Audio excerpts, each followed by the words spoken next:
तो मैं हूं आर.के. सर और आप सभी का top math GS classes channel में स्वागत करता हूं। आज हम आपके लिए railway NTPC, group D, UPSI, लेखपाल, अन्य स्टेट गवर्नमेंट के लिए जॉब के लिए, ठीक है, हम आपके लिए लाए हैं जियोग्राफी का इम्पोर्टेंट चैप्टर सौरमंडल। सौरमंडल से संबंधित जो भी आपके प्रश्न क्वेश्चन बनते हैं वो आज हम लोग डिस्कस करेंगे। आने वाले हर एग्ज़ाम के लिए इम्पोर्टेंट होगा, ठीक है दोस्तों। तो ध्यान दीजिए, पढ़ने वाले हैं हम लोग सौरमंडल। तो ध्यान दीजिए, ये है सौरमंडल, ये एक सौर परिवार है। देखिए,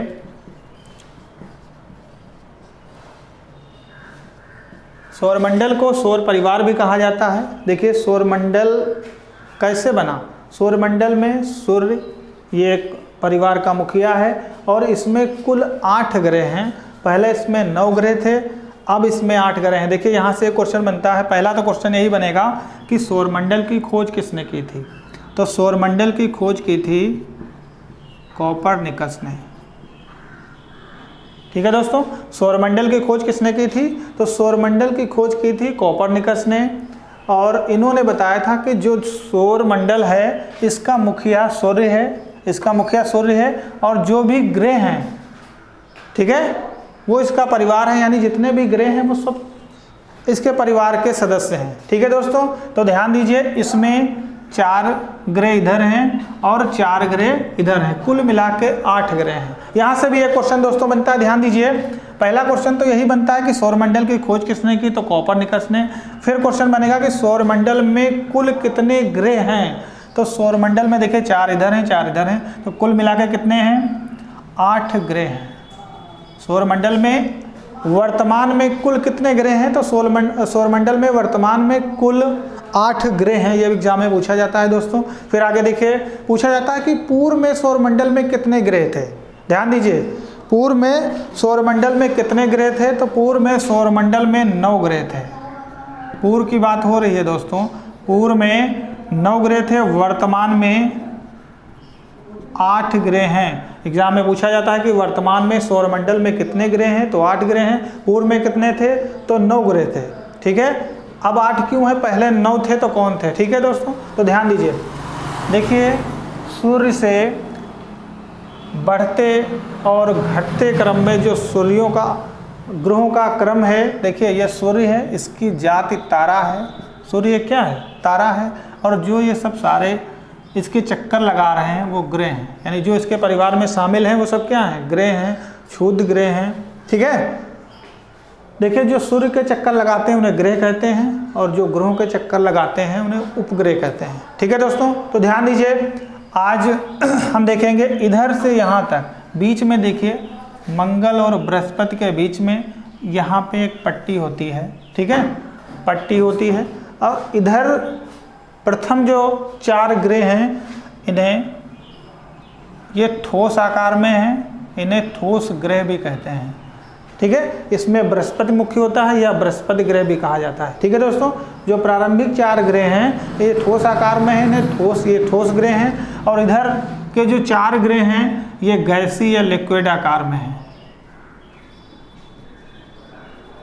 ठीक है दोस्तों, गैसीय आकार में हैं। और ये जो है ठोस हैं और इधर वाले गैस लिक्विड में हैं, ठीक है। इन्हें बृहस्पति ग्रह भी कहते हैं क्योंकि इसका जो मुखिया है वो बृहस्पति है। ध्यान दीजिए, देखिए एग्जाम में क्वेश्चन कैसे बनेगा। पहली बार यही बनेगा कि ठोस जो ग्रह हैं वो कौन कौन से हैं। तो ठोस ग्रह हैं बुध, शुक्र, पृथ्वी, मंगल, ये ठोस आकार में पाए जाते हैं। गैसीय या लिक्विड आकार में बृहस्पति, शनि, अरुण और वरुण, ये जो है ये ग्रह हमारे गैसीय या लिक्विड आकार में पाए जाते हैं, ठीक है दोस्तों। तो ध्यान दीजिए, हर एग्जाम के लिए ये इंपॉर्टेंट है आपके लिए, रेलवे एनटीपीसी प्रमुख है, ठीक है। आगे देखिए, ये यहाँ पे जो पट्टी सी लग रही है, ये जो पट्टी है इससे प्रथम ठोस है और इसके बाद गैसीय है, ठीक है दोस्तों।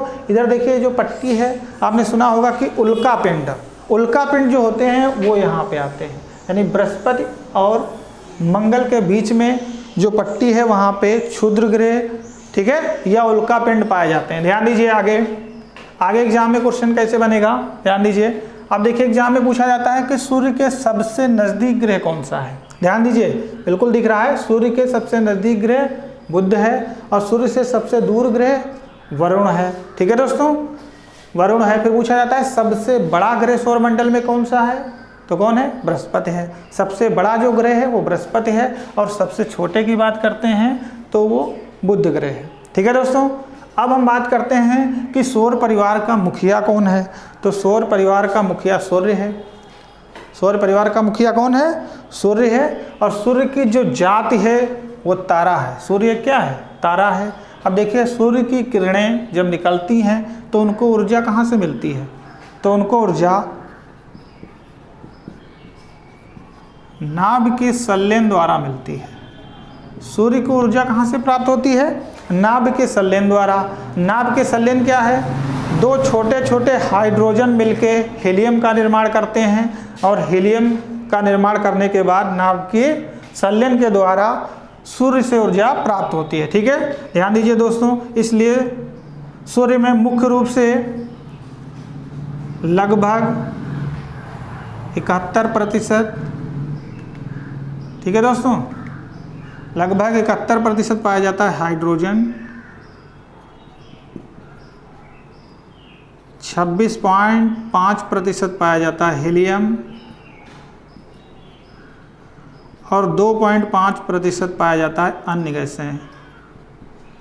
ठीक है, 2.5% अन्य गैसें पाई जाती हैं, यानी 71% हाइड्रोजन, 26.5% हीलियम और 2.5% अन्य गैसें पाई जाती हैं। ठीक है दोस्तों, तो ध्यान रखिएगा, पूछा जाता है कि एग्जाम में क्वेश्चन आता है कि सूर्य में सर्वाधिक मात्रा में कौन सी गैस है, तो हाइड्रोजन है। सेकेंड नंबर पे कौन सी है, हीलियम है। कभी कभी पूछ लेता है हाइड्रोजन, ध्यान दीजिए, कभी कभी पूछ लेता है हाइड्रोजन और हीलियम। हाइड्रोजन और हीलियम का सूर्य में अनुपात क्या है, तो ध्यान दीजिए, ये कितना है, देखिए ये 70 है, ये 26 है। लगभग में इसका जो अनुपात आता है ये 75 हो जाता है, ये 25 हो जाता है। ठीक है, लगभग में, तो 25 से कम 25, 25 या 75। यानी अगर पूछा जाए कि सूर्य में हाइड्रोजन और हीलियम का अनुपात क्या है, तो 3:1, यानी 3:1 हो जाएगा। ठीक है दोस्तों, ये भी एग्जाम में पूछा जाता है। तो सूर्य को ऊर्जा कहाँ से प्राप्त होती है, नाभ के संलयन द्वारा। ठीक है, सूर्य में सर्वाधिक गैस कौन सी है, हाइड्रोजन, सेकेंड नंबर पे हीलियम, बाकी अन्य गैसें हैं 2.5%। हाइड्रोजन और हीलियम का अनुपात 3:1 है। यह भी एग्जाम में पूछा जाता है। ठीक है दोस्तों, तो इसको ध्यान से दीजिए। आगे देखिए, सूर्य एक तारा है। ध्यान दीजिए, सूर्य क्या है, एक तारा है। और एग्जाम में पूछा जाता है कि सूर्य के अंदर का जो तापमान है वो कितना होता है, तो 15 डिग्री मिलियन होता है। ठीक है, सूर्य के अंतः सतह का तापमान 15 मिलियन डिग्री होता है, और ये जो बाहरी सतह है इसका तापमान 6000 डिग्री सेल्सियस होता है। बाहरी सतह का तापमान कितना होता है, 6000 डिग्री होता है, और अंदर का तापमान 15 डिग्री सेल्सियस या मिलियन में होता है। ठीक है दोस्तों, तो ध्यान दीजिए, ये है। आगे पूछा जाता है एग्जाम में सूर्य से संबंधित, सूर्य का प्रकाश पृथ्वी तक आने में कितना समय लगता है, यानी सूर्य से जो प्रकाश चलता है तो पृथ्वी तक आने में कितना समय लगता है। ठीक है, तो ध्यान दीजिए, सूर्य का प्रकाश पृथ्वी तक आने में 8 मिनट 16.6 सेकेंड का समय लगता है। सूर्य का प्रकाश पृथ्वी तक आने में 8 मिनट 16.6 सेकेंड का समय लगता है। लेकिन एग्जाम में कभी कभी पूछ लेता है, ध्यान दीजिए, कभी कभी 8 मिनट यहाँ पे 20 सेकेंड भी दे देता है, कभी कभी 18 सेकेंड दे देता है। तो ध्यान रखिएगा, इससे संबंधित मिलता जुलता एक ही ऑप्शन होता है, वही आपको लगाना है। कभी 20 सेकेंड दे देगा, कभी 18 सेकेंड दे देगा। तो सूर्य का प्रकाश पृथ्वी तक पहुँचने में कितना समय लगता है, 8 मिनट या 20 सेकेंड या 18 सेकेंड। एग्जैक्ट जो ज़्यादातर बुकों में लिखा होता है 16.6, ठीक है, सेकेंड लगता है। या फिर कभी कभी केवल सेकेंड में समय दे देता है, तो केवल सेकेंड में तो 500 सेकेंड लगते हैं। यानी सूर्य का प्रकाश पृथ्वी तक आने में 500 सेकेंड का समय लगता है। ठीक है दोस्तों, तो ध्यान दीजिएगा। और एग्जाम में देखिए क्या आता है सूर्य से संबंधित, देखिए सूर्य और पृथ्वी देखिए सूर्य, पृथ्वी जो है वो सूर्य का चक्कर लगा रही है। किसका चक्कर लगा रही है? ठीक है, पृथ्वी जो है वो सूर्य का चक्कर लगा रही है, इसलिए देखिए इस आकार में इसका चक्कर लगा रही है। ये मान लेते हैं सूर्य है और ये पृथ्वी है। ठीक है, और यहाँ पर भी क्या है? पृथ्वी है। ठीक है, तो पृथ्वी देखिए इस आकार में क्या है? चक्कर लगा रही है। सूर्य के चक्कर इस आकार में पृथ्वी लगा रही है। तो एग्जाम में पूछा जाता है, ध्यान दीजिए, कि सूर्य से पृथ्वी की अधिकतम दूरी कब होती है, न्यूनतम दूरी कब होती है, औसत दूरी क्या है। ये एग्जाम में क्वेश्चन बहुत बनता है। ध्यान दीजिएगा कि सूर्य से पृथ्वी की अधिकतम दूरी कब होती है, न्यूनतम दूरी कब होती है। तो दोस्तों ध्यान दीजिएगा, एग्जाम में बहुत ज़्यादा क्वेश्चन ये आता है। तो ध्यान दीजिए, सूर्य से पृथ्वी की अधिकतम दूरी 15.21, ठीक है, 21 किलोमीटर है। अब इधर देखिए, इधर ये न्यूनतम दूरी 14.70 है, और कभी कभी पूछ लेता है इन दोनों की औसत दूरी क्या है। तो औसत दूरी 14.98 है। ठीक है, इनकी औसत दूरी है। पूछ लेता है कि ये औसत दूरी या पृथ्वी की खगोलीय दूरी क्या है। तो ये एग्जाम में पूछा गया है कई बार, खगोलीय दूरी किसे कहते हैं। तो खगोलीय दूरी, हमारी जो पृथ्वी की औसत दूरी होती है उसे खगोलीय दूरी भी कहा जाता है। तो ध्यान दीजिए, सूर्य और पृथ्वी के बीच में अधिकतम दूरी 15.21 है, और सूर्य से पृथ्वी की दूरी 14.70 है। औसत दूरी अगर पूछी जाए तो 14.98 खगोलीय दूरी है। ठीक है, ध्यान दीजिए दोस्तों। आगे देखिए, पूछा जाता है कि पृथ्वी और सूर्य की दूरी अधिकतम कब होती है। पृथ्वी और सूर्य की दूरी अधिकतम कब होती है और न्यूनतम कब होती है। ठीक है दोस्तों, अधिकतम कब होती है और न्यूनतम कब होती है। देखिए, अधिकतम होती है 4 जुलाई को और न्यूनतम होती है 3 जनवरी को। ठीक है, न्यूनतम होती है 3 जनवरी को और अधिकतम होती है 4 जुलाई को। एग्जाम में क्वेश्चन बनेगा कि सूर्य और पृथ्वी की दूरी न्यूनतम कब होगी। तो न्यूनतम होगी 3 जनवरी को, अधिकतम कब होगी 4 जुलाई को। ठीक है, इस घटना को किस नाम से जानते हैं, ये एग्जाम में पूछा जाता है। तो ये हमारी जो घटना है, इधर देखिए, ये घटना अपसौर कहलाती है। यानी सूर्य से पृथ्वी की अधिकतम दूरी 4 जुलाई को होती है, इसे अपसौर कहते हैं। और न्यूनतम दूरी की घटना 3 जनवरी को होती है, इसे उपसौर कहते हैं।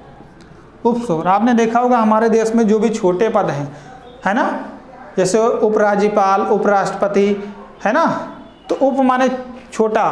तो ध्यान दीजिए, अधिकतम दूरी हमारी है सूर्य से पृथ्वी की अपसौर कहलाती है, और न्यूनतम दूरी 3 जनवरी को होती है, इसे क्या कहते हैं हम लोग, उपसौर कहते हैं। तो ध्यान दीजिएगा, ये भी एग्जाम में क्वेश्चन आता है कि सूर्य और पृथ्वी की अधिकतम दूरी कब होती है, अपसौर को होती है, जो 4 जुलाई को पड़ता है। न्यूनतम दूरी पृथ्वी और सूर्य की 3 जनवरी को होती है, जिसे उपसौर कहा जाता है। ठीक है दोस्तों, इसको ध्यान से पढ़ लेना, एग्जाम में बहुत बार ये क्वेश्चन आ चुका है। ठीक है,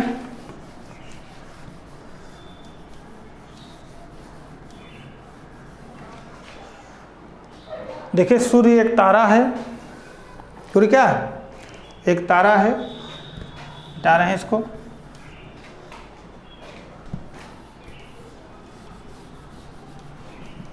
आगे ध्यान से देखिए, ग्रहों के बारे में हम लोग डिस्कस करते हैं। देखिए, सूर्य से सबसे नज़दीक ग्रह कौन सा है, बुध, और सबसे दूर कौन सा है, वरुण। ठीक है, ध्यान रखिएगा। सौरमंडल में कुल कितने ग्रह हैं वर्तमान में, तो वर्तमान में कुल 8 ग्रह हैं। ठीक है, फिर पूछा जाता है कि सौरमंडल में पूर्व में कितने ग्रह थे, ये वर्तमान में हैं। पूर्व में कितने थे, तो पूर्व में 9 ग्रह थे। पूर्व में कितने थे, 9 ग्रह। आज कितने ग्रह हैं, 8। ठीक है दोस्तों, तो ध्यान रखिएगा। अब फिर पूछा था कि सौरमंडल की खोज किसने की, तो सौरमंडल की खोज कोपरनिकस ने की थी। ठीक है, सौरमंडल की खोज किसने की थी, कोपरनिकस ने। ठीक है दोस्तों, ध्यान रखिएगा, सौरमंडल की खोज कोपरनिकस ने की थी। बस इन्होंने यही बताया था कि सौर एक परिवार है, उस परिवार में सूर्य परिवार का मुखिया है, और उसमें कुल 9 ग्रह हैं। ठीक है, कुल 9 ग्रह हैं। ठीक है, तो तो पहले 9 ग्रह थे, अब 8 हैं। तो देखिए ये इतना बता के फिर चले गए। फिर नया आया ग्रहों की गति का नियम। ग्रहों की गति का नियम, ध्यान दीजिए दोस्तों, ग्रहों की गति का नियम किसने प्रतिपादित किया था? तो ग्रहों की गति का नियम केपलर ने दिया था। ग्रहों की गति का नियम केपलर ने दिया था। इन्होंने बताया था कि जितने भी ग्रह हैं वो सब सूर्य के चक्कर लगा रहे हैं। जितने भी ग्रह हैं वो सूर्य के चक्कर लगा रहे हैं। किसके चक्कर लगा रहे हैं? सूर्य के। तो ध्यान दीजिए दोस्तों कि जितने भी ग्रह हैं वो सभी सूर्य का चक्कर लगा रहे हैं। यानी ग्रहों की गति का नियम किसने दिया था? केपलर ने। तो ध्यान से पढ़िएगा, ग्रहों की गति का नियम दिया था केपलर ने। ये किसने कहा? केपलर ने। अब ध्यान दीजिए, सभी ग्रह इसके चक्कर लगा रहे हैं, ये इन्होंने बताया था। आप देखिए सौरमंडल में कुल कितने ग्रह थे? पहले 9, अब कितने हैं? 8। तो 9वां जो ग्रह है वो यम है। 9वां ग्रह कौन सा है? यम है। इसकी खोज 1930 में हुई थी। इसकी खोज क्या हुई थी? 1930 में हुई थी। ध्यान दीजिए, ये हमारा सूर्य है और अगर कोई ग्रह चक्कर लगा रहा है तो अपनी कक्षा में चक्कर लगा रहा है। ठीक है दोस्तों, जो भी ग्रह चक्कर लगा रहा है वो अपनी एक कक्षा में अपने रास्ते पे चल रहा है। ठीक है, सभी जो ग्रह हैं वो जो चक्कर लगा रहे हैं सब सूर्य का चक्कर लगा रहे हैं। लेकिन जो ये प्लूटो या यम था, ये क्या करता था? ये चक्कर लगाते लगाते दूसरे की कक्षा में चला जाता था, दूसरे रास्ते यानी रास्ते से भटक जाता था। ठीक है, इसीलिए 2006 में, इसीलिए इसे 2006 में, ठीक है, ग्रहों की गति से इसे हटा दिया गया। ग्रहों की श्रेणी से इसे हटा दिया गया। ग्रहों की श्रेणी से इसलिए हटा दिया गया क्योंकि सभी ग्रह अपने सूर्य का चक्कर अपनी कक्षा में रहकर लगाते हैं और ये यम प्लूटो जो था ये चक्कर लगाते लगाते किसी दूसरे में चला जाता था। इसलिए इसको ग्रह की श्रेणी से हटा दिया गया कि ये ग्रह नहीं है, ये बौना ग्रह यानी छोटा है, इसीलिए ये दूसरे में चला जाता है। बौना होने के कारण इसे ग्रह की श्रेणी से 2006 में हटा दिया गया। ठीक है दोस्तों, इसलिए वर्तमान में सौरमंडल में कुल कितने ग्रह हैं? 8 ग्रह हैं। एग्जाम में पूछा जाता है कि वर्तमान में सौरमंडल में कुल कितने ग्रह हैं? तो वर्तमान में सौरमंडल में 8 ग्रह हैं। इन ग्रहों से संबंधित क्वेश्चन एग्जाम में पूछे जाते हैं। पहला, सूर्य से सबसे नजदीक ग्रह कौन सा है? बुध। ठीक है दोस्तों, सूर्य से सबसे नजदीक ग्रह कौन सा है? बुध। देखिए सबसे नजदीक है। फिर पूछा जाता है सूर्य से सबसे दूर कौन सा है? वरुण। ये भी एग्जाम में आता है। ठीक है, सबसे बड़ा, देखिए सबसे बड़ा बृहस्पति है, सबसे छोटा बुध है। ठीक है, ये तो आप देख ही रहे होंगे। ध्यान दीजिए,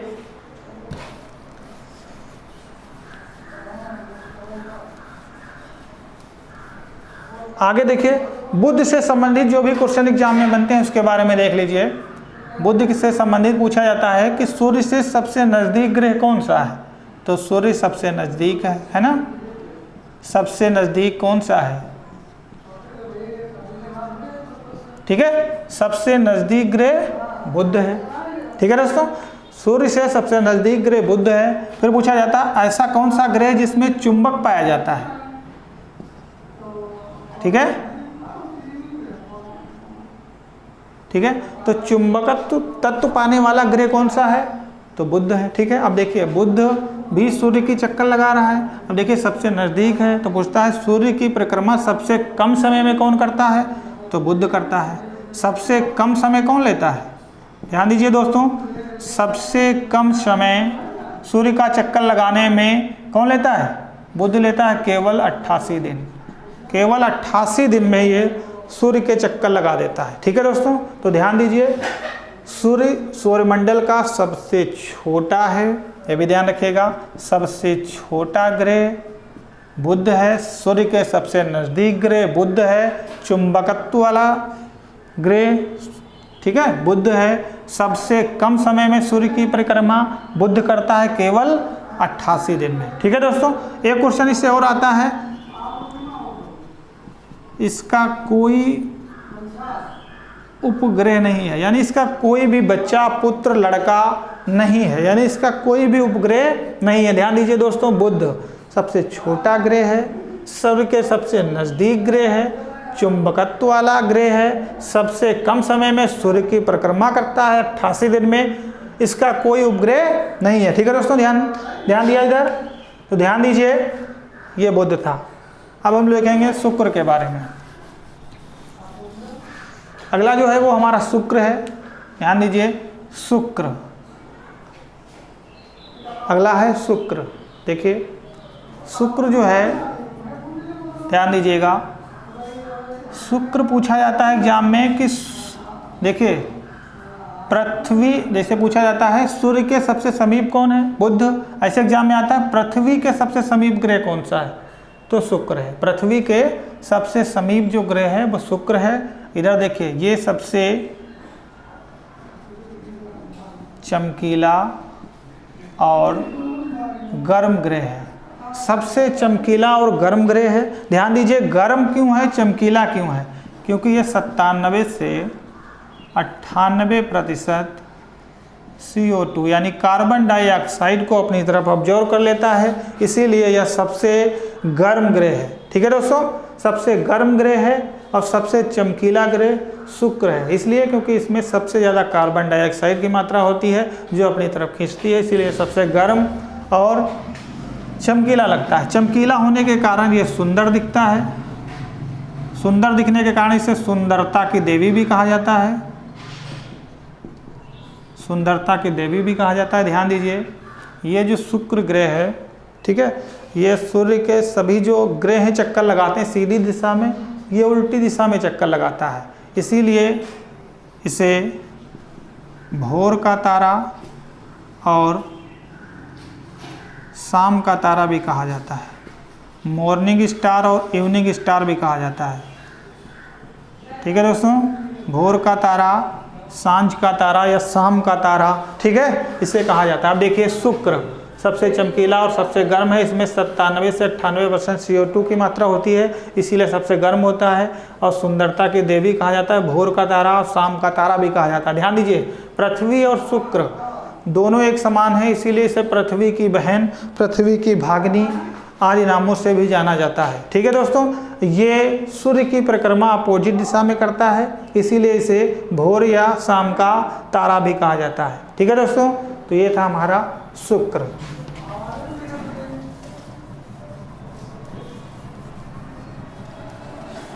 आगे ध्यान दीजिए, अगला जो है वो है हमारा पृथ्वी। इससे एक क्वेश्चन छूट गया, देख लिए, इसका भी कोई उपग्रह नहीं है, इसका कोई उपग्रह नहीं है। ठीक है दोस्तों, इस ग्रह का भी कोई उपग्रह नहीं है, इसका भी कोई उपग्रह नहीं है, यानी बुध और शुक्र दो ऐसे ग्रह हैं जिनका कोई उपग्रह नहीं है, ये ध्यान रखिएगा। ठीक है दोस्तों, आगे देखिए पृथ्वी। पृथ्वी जो है वो सौरमंडल का एकमात्र अनोखा ग्रह है। ठीक है, पृथ्वी जो है वो सौरमंडल का एकमात्र अनोखा ग्रह है। अनोखा ग्रह इसे क्यों कहते हैं, क्योंकि अनोखा क्या, सभी ग्रहों को छोड़ के इसी पे क्या है, जीवन है। जीवन किस लिए है, क्योंकि इसमें 71%, ठीक है, इसमें क्या पाया जाता है, जल पाया जाता है, और जल ही क्या है, जीवन है। ठीक है दोस्तों, इसमें 71% जल पाया जाता है, जल ही जीवन है। जल के कारण ही इसे अनोखा ग्रह कहा जाता है, और जल के कारण ही इसे नीला ग्रह कहा जाता है। नीला ग्रह किस लिए कहा जाता है, क्योंकि जो अंतरिक्ष में जाते हैं उनको ये नीला दिखाई देता है, इसलिए इसे नीला ग्रह भी कहा जाता है। ठीक है दोस्तों, तो नीला ग्रह, पृथ्वी, अनोखा ग्रह, पृथ्वी, जल 71% किस में पाया जाता है, ठीक है, पृथ्वी में। आगे ध्यान दीजिए, जो पृथ्वी है हमारी वो अपने अक्ष पर कितना झुकी हुई है, 23.5 डिग्री, और केंद्र कोण पृथ्वी का कितना है, 66.5 डिग्री। ठीक है, अपने केंद्र पर 66.5 और अक्ष पर झुकी हुई है 23.5। ठीक है दोस्तों, ध्यान दीजिएगा। अगला है पृथ्वी का एकमात्र उपग्रह, पृथ्वी का एकमात्र उपग्रह है। ठीक है दोस्तों, पृथ्वी का एकमात्र उपग्रह चंद्रमा है। ठीक है, पृथ्वी का एकमात्र उपग्रह कौन सा है, चंद्रमा है। चंद्रमा के बारे में अभी हम लोग डिस्कस करेंगे, इसकी अलग हिस्ट्री है। चंद्रमा पृथ्वी का पुत्र भी कहा जाता है, ठीक है, पृथ्वी का बेटा भी कहा जाता है। ठीक है दोस्तों, आगे देखिए अगला जो ग्रह है वो हमारा मंगल है। ठीक है, अगला जो ग्रह है वो कौन सा है? मंगल है। मंगल जो है लाल ग्रह बोला जाता है। मंगल लाल ग्रह बोला जाता है। लाल किस लिए बोला जाता है? क्योंकि इसमें आयरन पाया जाता है। आयरन ऑक्साइड के कारण इसे लाल ग्रह कहा जाता है। ठीक है दोस्तों, आयरन ऑक्साइड के कारण इसे लाल ग्रह कहा जाता है। ठीक है, पृथ्वी अपने अक्ष पर 23.5 डिग्री झुकी हुई है और मंगल ग्रह का जो डिग्री झुकाव है वो 24 डिग्री है। ठीक है, मंगल जो भी परीक्षण किए जाते हैं वो मंगल ग्रह पर ही किए जाते हैं। ठीक है, ध्यान दीजिएगा 24 डिग्री झुका हुआ है। इसके 2 उपग्रह हैं, इसके 2 उपग्रह हैं। ठीक है, फेबोस व डीमोस। ठीक है दोस्तों, मंगल के 2 उपग्रह हैं, फेबोस और डीमोस। एग्जाम में पूछा जाता है किस ग्रह के केवल 2 उपग्रह हैं, तो मंगल है। मंगल के 2 उपग्रह हैं, फेबोस और डीमोस। ठीक है दोस्तों, मंगल को लाल ग्रह कहते हैं आयरन ऑक्साइड के कारण। किस लिए लाल कहते हैं? उसमें लोहा पाया जाता है, आयरन पाया जाता है। आयरन ऑक्साइड के कारण मंगल को लाल ग्रह कहते हैं। मंगल ग्रह अपने अक्ष पर कितना झुका हुआ है? 24 डिग्री। मंगल के कितने उपग्रह हैं? 2, फेबोस और डीमोस। एक क्वेश्चन और बनता है, सौरमंडल का सबसे छोटा उपग्रह, सौरमंडल का सबसे छोटा उपग्रह डीमोस है। ठीक है दोस्तों, सौरमंडल का सबसे छोटा उपग्रह कौन सा है? डीमोस है। तो एग्जाम में पूछा जाएगा। यहाँ तक हम लोग फिर से डिस्कस कर लेते हैं। सूर्य के सबसे नज़दीक बुध, ठीक है, सबसे चमकीला शुक्र, नीला ग्रह बृहस्पति, नीला ग्रह पृथ्वी है और मंगल को लाल ग्रह कहते हैं। ठीक है दोस्तों, लाल ग्रह आयरन ऑक्साइड के कारण 24 डिग्री अपने अक्ष पर झुका हुआ है। 2 इसके उपग्रह हैं, फेबोस और डीमोस। डीमोस जो है वो सौरमंडल का सबसे छोटा उपग्रह है, यानी सौरमंडल का सबसे छोटा उपग्रह कौन सा है? डीमोस है। ठीक है दोस्तों, फिर देखिए जो पट्टी सी लग रही है, ये जो पट्टी है ये उल्का पिंड से संबंधित है, क्षुद्र ग्रहों से संबंधित है। क्षुद्र ग्रह क्या होते हैं ये हम आपको बताएंगे।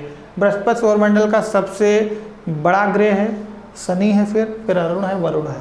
ठीक है, तो आज के लिए इतना ही। नेक्स्ट टाइम देखेंगे। Good day.